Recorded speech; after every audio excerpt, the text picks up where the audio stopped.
The Muslim Brotherhood have hijacked the Palestinian cause. They hijacked the Palestinians. They do not care about a single Palestinian. So that's number one. The Muslim Brotherhood, to sum it up, is a terrorist organization, the mother of every terrorist organization that can come to your mind, and I mean Islamist terrorist organization. They are almost 100 years old. They comprise of governments, banks, oil fields, politicians, academic institutions, universities, you name it. The Muslim Brotherhood has been the mothership and the mother organization of every single terrorist organization you can name. Osama bin Laden was a Muslim Brotherhood member. 9/11 was Muslim Brotherhood. Yes, he was Saudi, but he was a Muslim Brotherhood who wanted to overthrow the Saudi kingdom. In America, they say the Saudis, they don't understand this guy. Yes, Saudi, but he's wanted by the Saudis. So he was Muslim Brotherhood. ISIS, Muslim Brotherhood. Al-Qaeda that gave us ISIS is Muslim Brotherhood. Hamas, Muslim Brotherhood. What is the ultimate goal? They tell you, global caliphate. Bring down government, establish a global caliphate. You grew up in Qom, and we know that the Iranian regime, the Islamic Republic of Iran, like a lot of Iranians like to call it, they say that this is, basically the Islam that they are basically preaching is their Islam, right? That's their form of Islam. But then you grew up there, you learned in their schools, and you even said that at one point you were a fundamentalist. But then now you're saying that actually it's like, to me, it sounds like you're saying that what they're preaching is not Islam. And you're now going back to the true Islam. Yes and no. There is a mainstream belief system in Iran that is the belief of the common man. And that is that they believe that there is one God. The Prophet Muhammad is the final messenger of God. The Quran is the message of God. The Kaaba is what we pray to. We eat halal. We pray 5 times a day. We go to Hajj. These are the basic principles of what makes a Muslim anywhere, and including in Iran. However, because of the nature of the Islamic regime, and that's what it's called the Islamic regime, they are really the Islamists. So we don't have a government in Iran. We have a regime. Can't call, for example, Saudi Arabia, the regime in Saudi. You can't say that because it's a kingdom. It's an established government. In Iran, you have a group of clerics. There is elections and then there is no elections. They vote in, supposedly, if you can even call it elections. You vote in a president and then he says, okay, I only do what the supreme leader tells me. How is that elections? So there is no policies that he campaigns for that he actually sticks to. So because of the nature of the Islamist regime, it has a theocratic ideology that is based on the concept of Wilayat al-Faqih, and that is the authority of the jurist. If there is a single module of dictatorship that is the most deviant and most evil and most corrupt out of every dictatorship I have seen and read about, it is Wilayat al-Faqih. Here's why. You look at, for example, you don't need to go far. Don't need to go to Asia. You don't need to go into China, and we don't need to go into those countries. We just go next door, Saddam Hussein, and something very recent. Saddam Hussein used to execute and kill people equally. Sunni, Shia, Sabian, Druze, Kurd. If you oppose, he kills. Equal opportunity dictator. When it comes to that. So there was equality in his oppression, okay? And he said he will kill in the name of Saddam Hussein. So when he killed, he used to say, Saddam killed. And he would make it known that Saddam killed. Don't you dare go against Saddam. Okay. In Tehran, they kill. They say, it's not us. God told us to. On behalf of God. God's the killer. And they are the ones who... They're performing. They're executing God's will. Yeah. And you cannot base an ideology on blood. It just cannot happen and then expect to be taken seriously. And look, we can get into the details of this, but the United Nations is what we have. It's not, but it's what we have. And it is a place where people say, this is the leader who represents this country or that country. What do we have there? We have kings who show up. We have presidents. We have prime ministers. We have chancellors. We have chairman of parties and ruling entities. Fine. There is no such thing as supreme Islamic leader that is recognized. That is not a recognized position, especially when he says, I'm a cleric. I'm a cleric. I dress in the garbs of religion. And even talking nuclear, he inserts fatwas and yes, no. That's an entirely different language. You cannot engage with people who don't want to speak the language of international diplomacy, international law. These are fundamental for any negotiation. So when you have such a belief system that is heavily politicized, dominating the seminary, you're going to have clerics who graduate from a curriculum that is really the only curriculum that's available. And it is the one that is really monitored by the IRGC, crafted by IRGC clerics. And one of the best decisions I made in my life was dropping out of Al-Mustafa University. You know, Yeah, to take us back, I mean, you're in Qom, you're in the university, you're learning. Clearly, you know, what you're saying is you're going back to what religion should be, but it's going against the entire environment of which you're in. So how do you know, what is it that drives you to kind of take this life path that you decided to take? What are the things that impacted you either positively or negatively in this regard? Because what you're doing clearly sets you at odds with your entire environment at the time, maybe even in a dangerous way.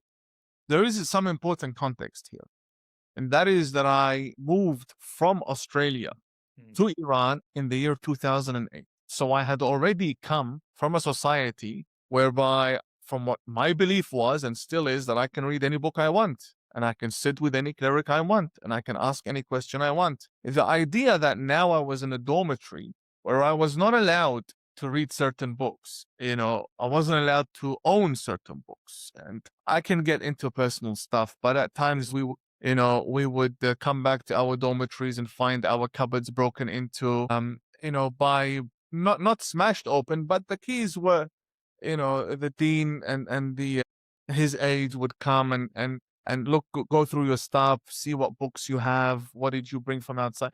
They had a problem with a few pro-regime clerics who opposed them and were publishing widely into the seminaries, and they thought that I was leaning towards one of these clerics, which in fact I was not. And I didn't like the idea that I could not ask certain questions, and if I did, I shouldn't have high expectations when receiving an answer.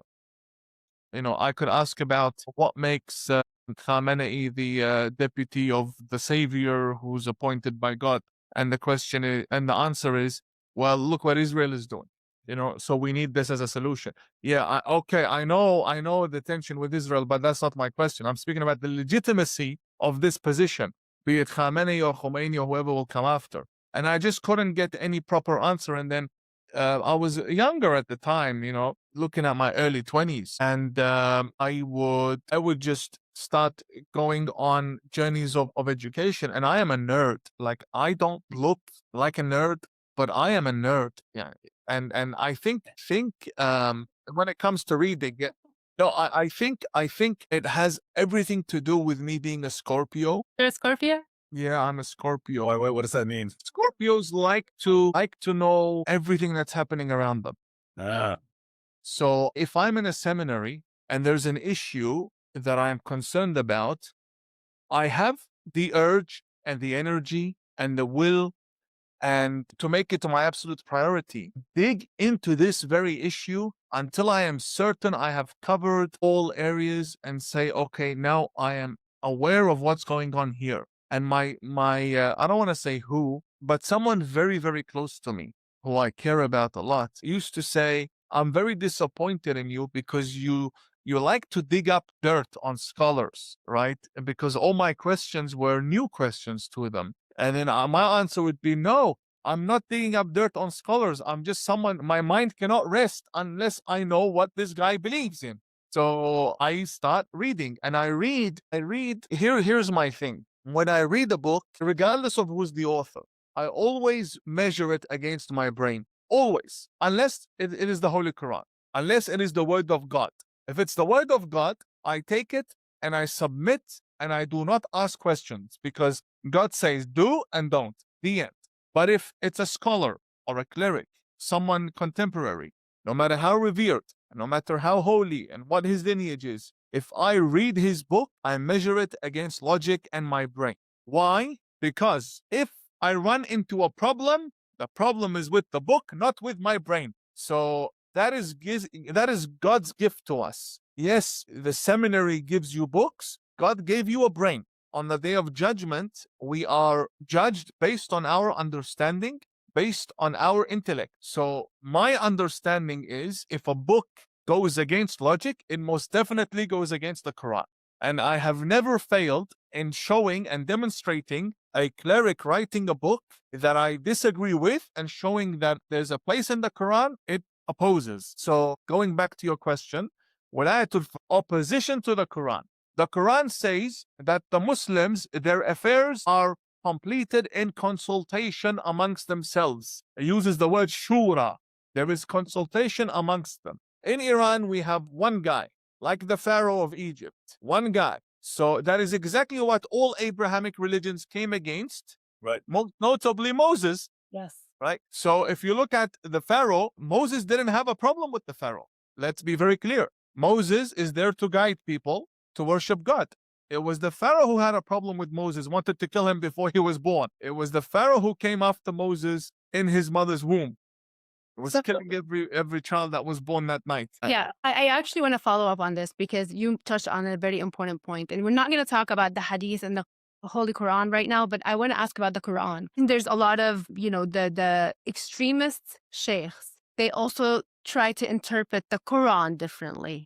And I think this is where a lot of the issues also arise, right? Between imams like yourself, who basically read the Quran and understand it in a specific way, and then the extremists who want to completely interpret it in a different way, right? So can we talk about that? Can you dig into what do they rely on? How are they able to do this? What are the ways to not allow them to use the Quran itself to basically preach things that are against Islam, according to what you believe? The solution is in the Quran.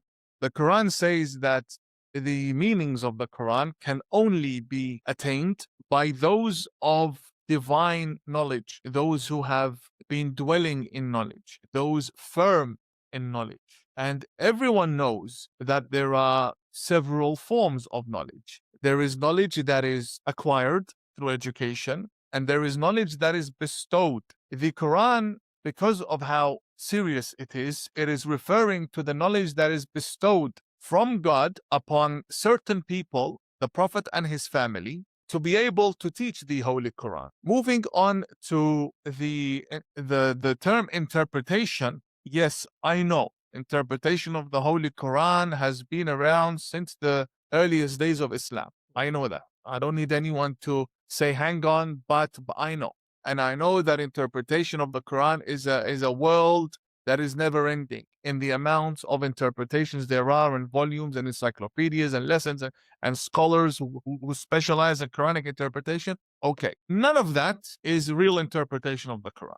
These are all attempts at interpretation by scholars. They are attempting to understand, and therefore they apply their own backgrounds to the interpretation. A philosopher interprets things philosophically. A person who's an expert on the Quran will use the Quran to interpret the other verses of the Quran.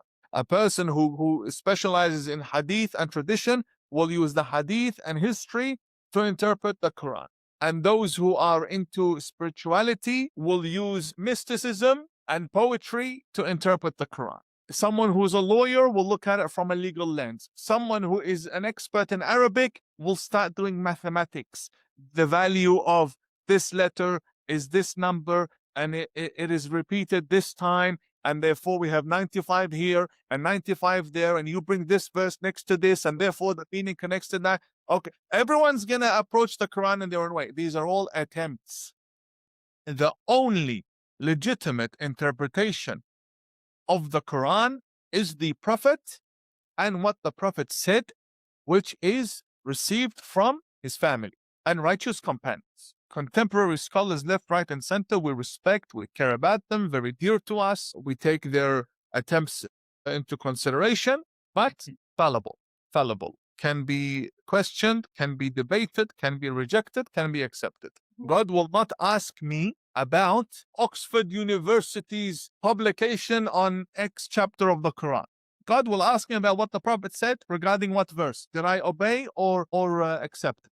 But of course, Imam, every religious tradition, there's the Quran, I'm Jewish, I have the Torah, has to be interpreted into modern life and how you make decisions according to it by scenarios that don't literally exist in the holy text itself. So, I mean, this is the role of the clerics or the interpreters. This is the role of the hadith in your tradition, of the Talmud, in Jewish tradition, etc. So, I mean, there clearly is a role. You're just saying they're obviously human, so they can't be perfect, and so they can be challenged. Am I understanding you correctly? Yes, let me qualify it. Sure. The Quran, Muslims believe the Torah is for the Jews and the Bible is for the Christians. And I mean the Christian Bible, the Injil. Yeah, the New Testament, as they call it. I'm speaking about the Injil that Jesus came with.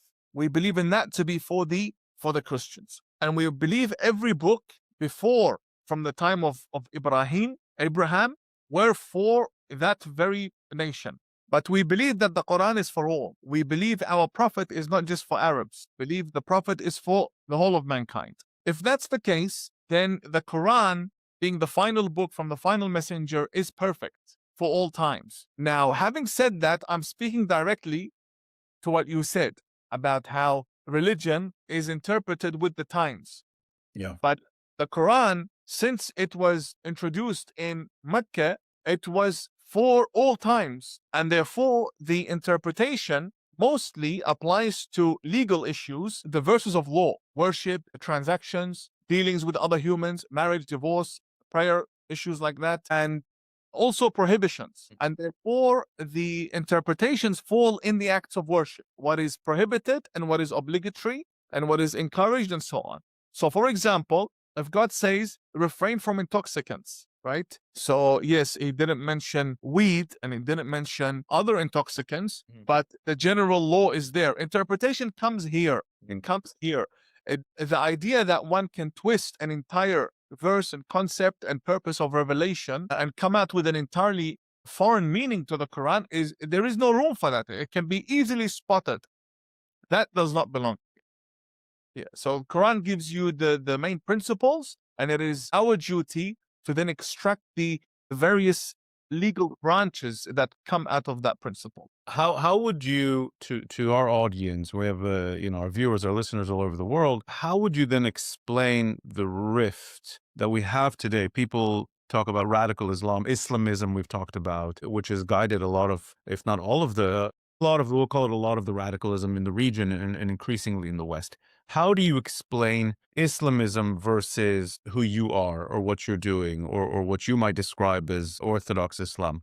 What is the difference to the casual listener here between Islamism versus Islam in your view? Very easy. So again, when I say Orthodox Islam, I mean mainstream Islam. I don't range groups. So it's very easy. What the answer to your question? 2 words: political Islam. What's the difference between myself and Hamas is politics. They are a political entity. They're an organization. We are dealing with Islamic seminaries, schools of thought being hijacked by organizations. Hamas is an organization. The regime in Iran is an entity. The Muslim Brotherhood is an organization. ISIS organization. Al-Qaeda organization.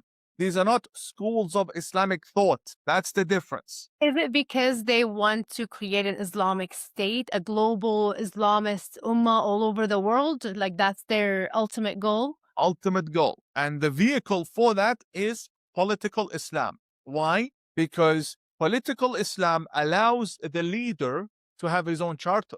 He'll tell you, yes, I believe in the Quran, but my charter is this. So then, because a political ideology and the charter, you have organizations established. Hamas has a military wing, a political wing, and also a religious wing.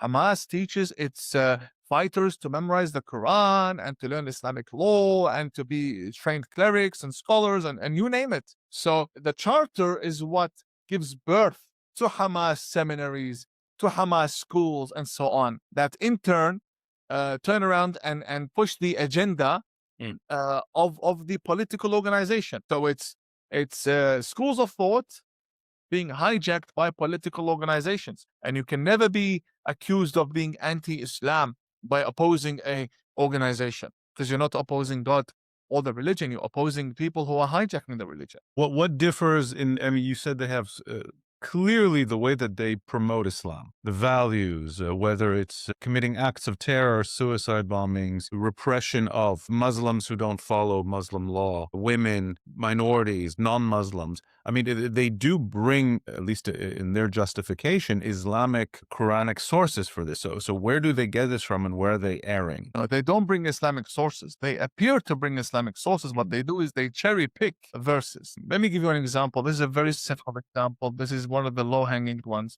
but for this conversation, it's useful. The Quran, for example, says, "Woe to those who pray and don't, for example, pay attention to their prayer. Woe to those who pray who do not give their prayer any importance." Hamas will come. This is what they'll do. They'll come and say, "Oh, see here, God says, woe to those who pray. We shouldn't pray." I'm not saying they do this. What I'm saying is that's a tactic. So for us to be a Muslim, if someone wants to convert, they need to say, there is no God but Allah, right? The minute you say there is no God, they'll stop you. See, you're a kafir. You said there is no God, but hang on, I wanted to say but God, but Allah. Right? Cherry picking verses, quoting half, ignoring the other half, can be applied to any book, not just the Holy Quran. But ultimately, to answer your question about Hamas, and this applies to every single Islamist terrorist organization out there, the genesis, the core problem is this, that they do not care about God. That is the bottom line. These people, and I'll give you a proof, these people, for them to achieve their goals, which are all worldly goals, leaders of Hamas, billionaires. Our Prophet didn't have dry bread in his house every night. He emptied the Muslim treasury, Baytul Mal, he emptied the treasury and used to feed the poor. Mecca had no economy during the time of the Prophet. No economy. There was no poor people sleeping hungry and money stored in the treasury. There was no such thing. Oh, they're corrupt. They want to rule the world. Like basically, like that's their ideology, right? And they are cherry picking, like you said. In order to justify their bad. If you went to Ismail Haniya and you said, Gaza's starving, you're on $10+ billion net worth, give them some. And then he'll say, okay, yeah, no, he said, give it all, like the Prophet would do. Would he do it?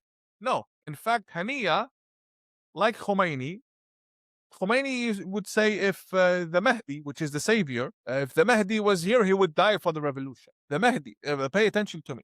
The deputy of God, in his own theology, would die for a revolution he made. But he wouldn't die for it. See, so these people, first, if you tell them, you say this, but God says that, it contradicts God, they say, get out of here. And if you say, but, you know, how is this sacred, what you're doing? It's so sacred that if the Prophet was alive, he would sacrifice himself for it. And Imam, I just want to ask you, like, Imam Tawhidi, you know this. I know this. I was born and raised in the region. I speak Arabic. I've, went through what a lot of people have gone through. Of course, then, a lot of the Western audience don't know, right? There's those same evil forces that have ravaged the entire region and basically radicalized hundreds of millions of people, and especially with their social media now weaponization, and of course Al Jazeera.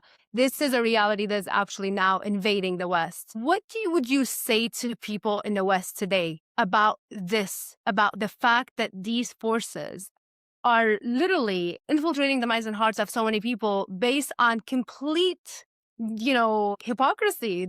The reality on the ground in every place they're at is absolute misery. There are two ways to look at this, and both are right. Firstly, when you say the West is no longer the West as we Arabs once knew it. So you go now to Paris and you're looking for the French. With all due respect, you see mass immigration. What happens is this population, because their care is about countries elsewhere, they no longer advocate for policies that strengthen the host country, right? You go to, for example, tourist attractions. You don't even see people from neighboring countries. You see people from far countries. Again, I am an immigrant myself. I say this to say that in order for us to protect a society, you need to have people that care about it as a number one priority. You need to have pride in your own society, and the West is losing pride in itself. It's lost pride in itself. I don't think there's an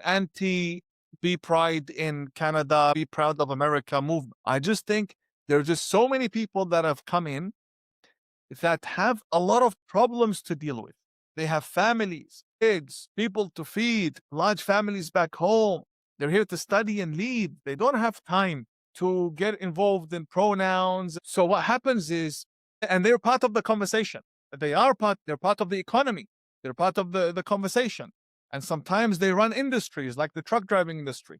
They'll run an entire industry and they're part of a conversation because the capital cities and the big tech companies rely on them. So these people, at the end of the day, you're gonna face a situation where you can only ask them to do certain things that they believe in. And if they don't believe in those certain things, they will not do it. And if they attempt, it won't be as efficient. So whether it be national security policy, whether it be education, it's not number one priority for them. It's not that they're bad people. It's just they're different people, come from a different background. Me, I have certain priorities as well. So I think it's very important that we understand when we say West, it has changed. Now that that's happened, we have expectation. Your levels of expectation from a politician or a policymaker who thinks in 4-year terms needs to be very low. You meet a politician, he's your election in 8 months. What are you going to tell him? You can tell him about things he believes in. We need to fight extremism. The Muslim Brotherhood, yes, I believe in you. But right now, all what he wants to talk about is, how can I win the next term? What do I need to do? Who do I need to visit? Which mosque? Who has the votes? So this mentality cannot go against the Muslim Brotherhood mentality, who tells you, go do whatever you like. We're here. We don't get you today, we get you in 100 years. These guys are planning, and literally 1928, just under 100 years, today we see the Muslim Brotherhood in Congress, everywhere. So now the fruits of the Muslim Brotherhood. Yeah. You mentioned Brotherhood. Yes, please. You mentioned Muslim Brotherhood in connection to Hamas and al-Qaeda and other organizations, and now you're talking about its infiltration of the West. But take our audience back. Not everyone's familiar. I lecture regularly around the United States also, and I see people really aren't aware of what is Muslim Brotherhood. How does it work? How does it organize? How does it present itself outwardly? I think there's a lot of misinformation. There's a lot of ignorance on this issue. So if you don't mind helping to educate our audience on this. By the way, how are they connected to the Islamic Republic of Iran? Because they're kind of connected. I mean, you can see the alliance in so many places, including Hamas, including how Al Jazeera and Qatar basically covers the Iranian regime, like protects them and promotes them. They're kind of two faces to the same coin, are they? Going to answer you, but I need a minute. Take time. I'm going to answer you in a realistic way, and then I will qualify and explain if needed. The Muslim Brotherhood are a nation. They are a nation with no land. They are everywhere. And I mean everywhere, and I literally mean everywhere. I don't mean to say they are in every country. I mean in every city and in every area of every country. There are Muslim Brotherhood members, affiliates, believers in that ideology, supporters, backers, sympathizers, you name it. What is the Muslim Brotherhood? Muslim Brotherhood was founded by Hassan al-Banna in 1928 in Egypt. The Muslim Brotherhood is an organization that presents itself as a representative of the Muslim world, Muslim affairs, and is there to preach and to monitor the well-being of the Muslim world. The Muslim Brotherhood has been the mothership and the mother organization of every single terrorist organization you can name. Osama bin Laden was a Muslim Brotherhood member. 9/11 was Muslim Brotherhood. Yes, he was Saudi, but he was a Muslim Brotherhood who wanted to overthrow the Saudi kingdom. In America, they say the Saudis, they don't understand. This guy, yes, Saudi, but he's wanted by the Saudis. So he was Muslim Brotherhood. ISIS, Muslim Brotherhood. Al-Qaeda that gave us ISIS is Muslim Brotherhood. Hamas, Muslim Brotherhood. What is the ultimate goal? They tell you, global caliphate. Bring down government, establish a global caliphate. Well, they're quite open about it. It's shocking to me how people... No, they'll tell you to your face. They'll tell you to your face that they want to overthrow democracy and bring it down and establish Sharia law, whether you like it or not. In fact, they will communicate with you through a logo. Look, this is the GIC logo. See? GIC. When I issue a letter, this is my header. When the Muslim Brotherhood or Hamas issue a letter, what's their header? Planet Earth with the banner stabbing the planet or two swords saying wa'addu, which means and prepare, which is a continuation of another verse, which is wa'addu lahum mastata'tum min quwwa and prepare for them, everyone who disagrees with us, everything you can of might and power to instill fear in their hearts. That's the first word. The Muslim Brotherhood logo, the green logo, the Holy Quran in the middle, two swords, and the word and prepare. And they mean this verse. Now, they're telling you, and they're approaching you, and they're telling you, hey, listen, this is our plan. These are our meetings. These are our meeting minutes. They're online, and their organizations in Canada will tell you, we operate based on the values and teachings and ideology and books of Hassan al-Banna. The end. And there's nothing you can do about it. They're not hiding. When I'm talking to you about Muslim Brotherhood, I'm not talking to you about something on Mars or Jupiter. No, here. They'll come to you to your face. On the 17th of November, they will raise the Palestinian flag on City Hall, Toronto. Okay? Firstly, the Canadian government does not recognize the Palestinian state in absolutely. The recognition came with certain conditions. Sure. That there's no Hamas involved. Yes, but now a city like Toronto, you comparable to New York, wants to raise that flag.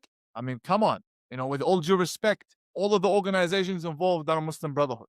And it's one thing caring about the Palestinian people. It's another thing when you hand over the Palestinian people and the Palestinian flag to the Muslim Brotherhood. The Muslim Brotherhood have hijacked the Palestinian cause. They've hijacked the Palestinians.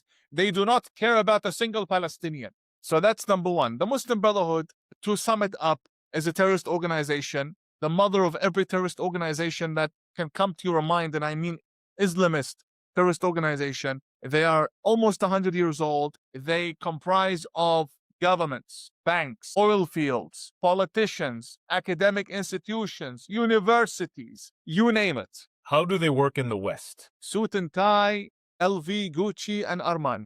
They don't come to you wearing robes. And no, they come to you with the most liberal tone ever. They adapt and they adapt very carefully and very strategically. I mean, we heard Linda Sarsour said that basically CARE was the one funding Mamdani, who just won the mayor position in New York City. CARE is a major Muslim Brotherhood organization that is freely operating in the United States, and to the point that now we know that they actually funded and elected a mayor in New York City. So what do you want to say about CARE? Should we be concerned? I mean, when we I say about CARE what the UAE said about terrorist organization. It's designated by the UAE. That operates freely in the United States. Yeah, I mean, look, at the end of the day, democracy can be a threat to democracy. CARE has no regard for democracy. They'll use it. They'll use democracy. They'll register and they'll sue and they'll say our rights and they'll go and sit in the White House and yeah, they'll do all of that. But do they believe in it? No, they don't. This is the threat that a lot of people don't understand, is that the Muslim Brotherhood works in such a smart way, organizationally, methodically. But where's the funding coming from, Imam, of Muslim Brotherhood? So the Muslim Brotherhood in the beginning were being funded, and then they managed to put their money in investments and so on. There is a particular country that I cannot mention. I cannot mention for very good reasons. But it's that one country that has been hosting them the most. And I also should bring your attention to Iran, because the Muslim Brotherhood always for sale. Who pays more? Hamas was for sale. Iran bought Hamas. Iran bought sushi, right? The other kind of sushi. They bought them and they paid them well. Iran bought Bashar. Iran bought all of the Houthis. Iran established the franchise in Hezbollah. Hezbollah went, or the Iranian generals went, or Hamas went, and the Houthis are crippled, and Bashar went. At the end of the day, the Iranian people, the victims of all this money, the billions, not a single proper hospital. When COVID struck, Iran was one of the countries alongside Italy that were struggling. It's amazing. I saw a stat in 1979, Iran's GDP per capita was equivalent to that of Israel's. I know a man, I don't know if he's still alive or not. Dr. Rahim Dawlati. He's a professor, an Iranian professor. He has a book called Dawr Dunya wa Hastad Tuman. Around the world with 82 man.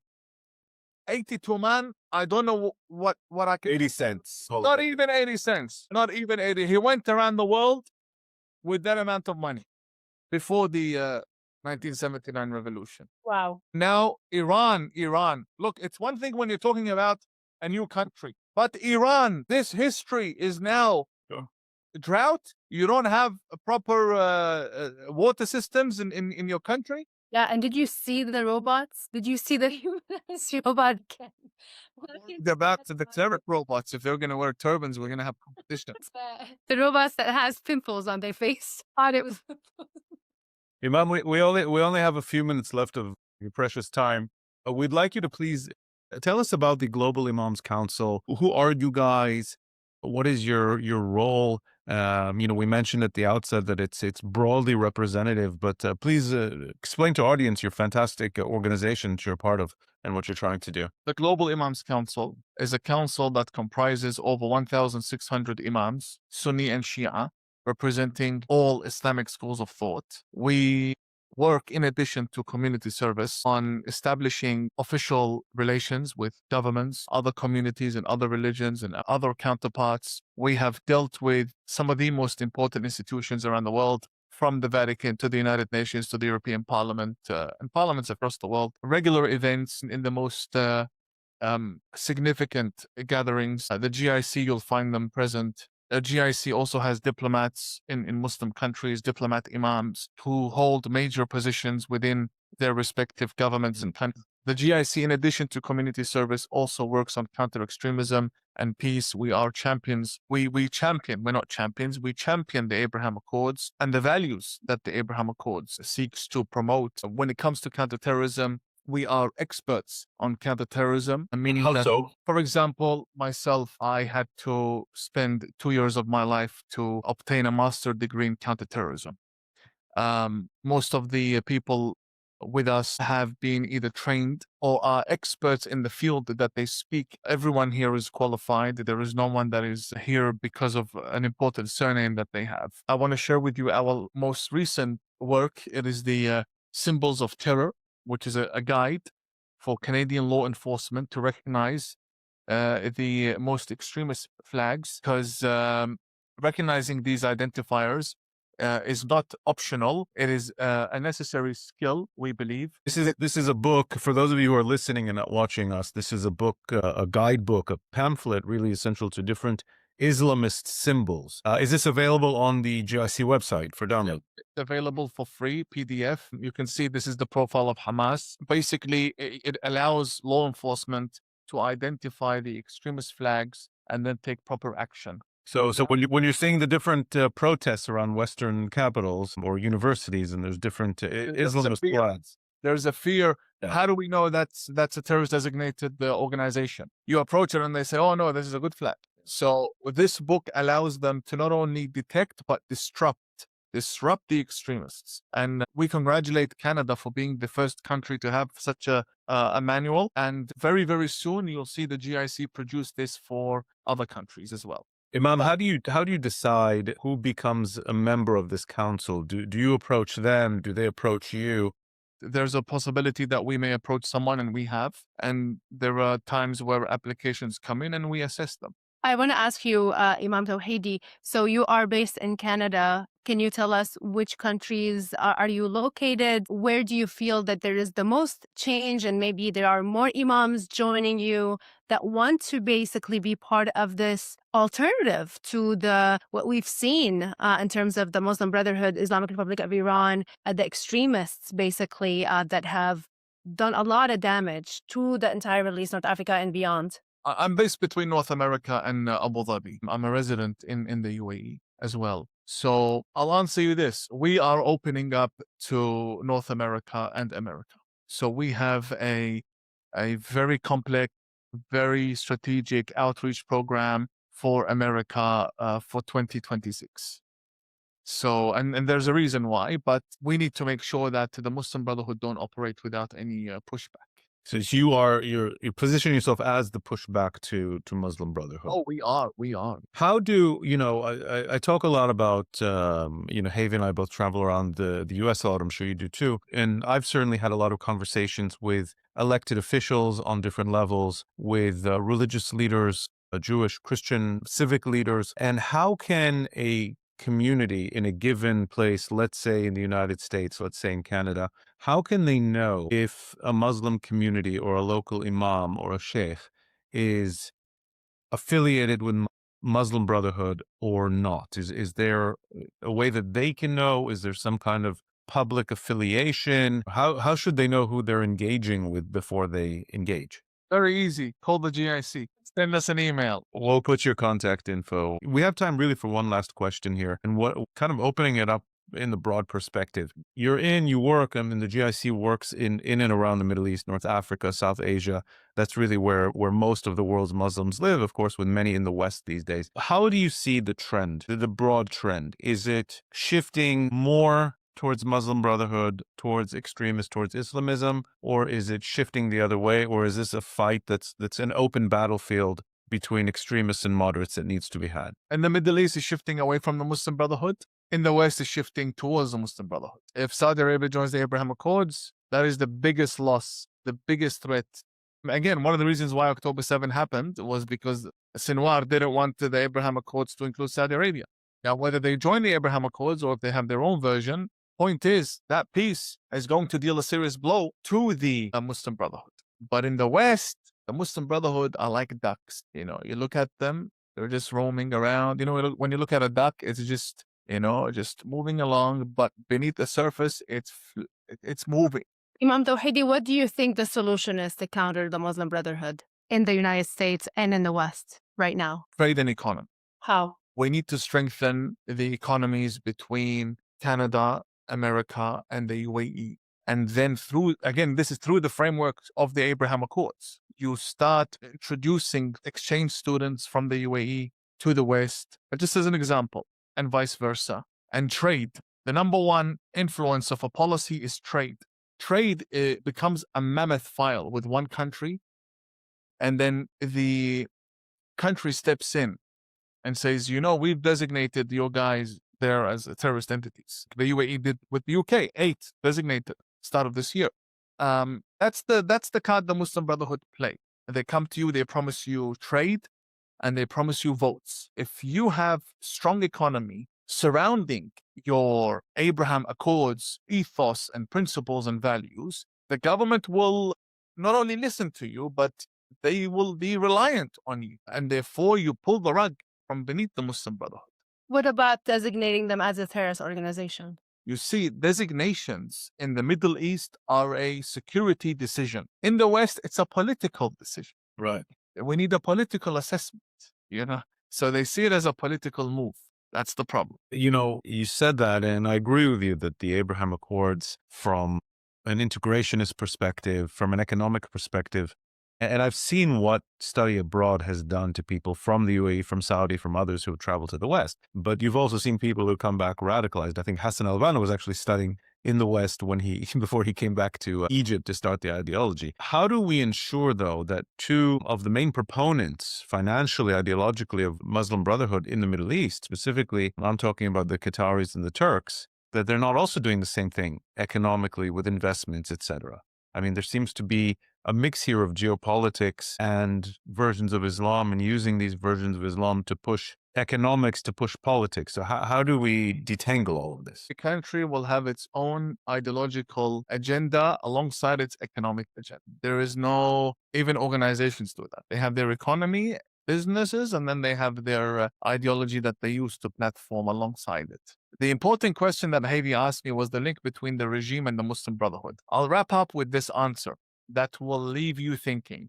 When the Shah had Khamenei, the current supreme leader of Iran, so-called, in prison, Khamenei requested one book in prison, and it was Fi Dhilal al-Quran, in the shade of the Quran, which is the number one Muslim Brotherhood Quranic interpretation. So that was Khamenei in prison before he even fighting for revolution. And Same school of thoughts. Yeah, same thing, just a different dress code. And in Iraq, next door, you have the prominent Islamic party is the Islamic Da'wah party, which is the Shia version of the Muslim Brotherhood. They were in touch with Sayyid Qutb, Hassan al-Banna, and so on. Do you have any last message, any last thoughts you want to leave the audience before we conclude? It is worth it to lose a lot of friends and a lot of opportunities in life if your gain is the truth. If you're gaining the truth, and if you're gaining your soul, and if you're gaining what you truly believe is what pleases God, then losing everything else is worth it. Beautiful words. So much. Beautiful words. And this conversation, Hebe, I have to say, it's verified kind of a lot of things that you and I have been seeing in platforming here on ME24, and that is the generally positive direction taking place in the Middle East and in North Africa in regards to these trends to modernization, to radical Islam, and at the same time highlighting the challenges that we have in the West. Imam Tawhidi, truly, thank you so much for joining us and giving us of your precious time. God bless you, my brother. Thank you, Sister Habibi.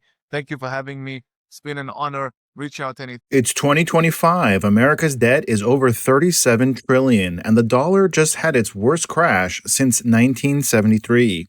That puts your savings and your family's future at risk. That's why we trust Alpha Omega Gold, a company that stands unapologetically with Israel and supports Stand Tall Israel. Visit ao.gold/stand to claim your free precious metals wayfinder guide or call 1-855-426-4653 today. Protect your future before it's too late.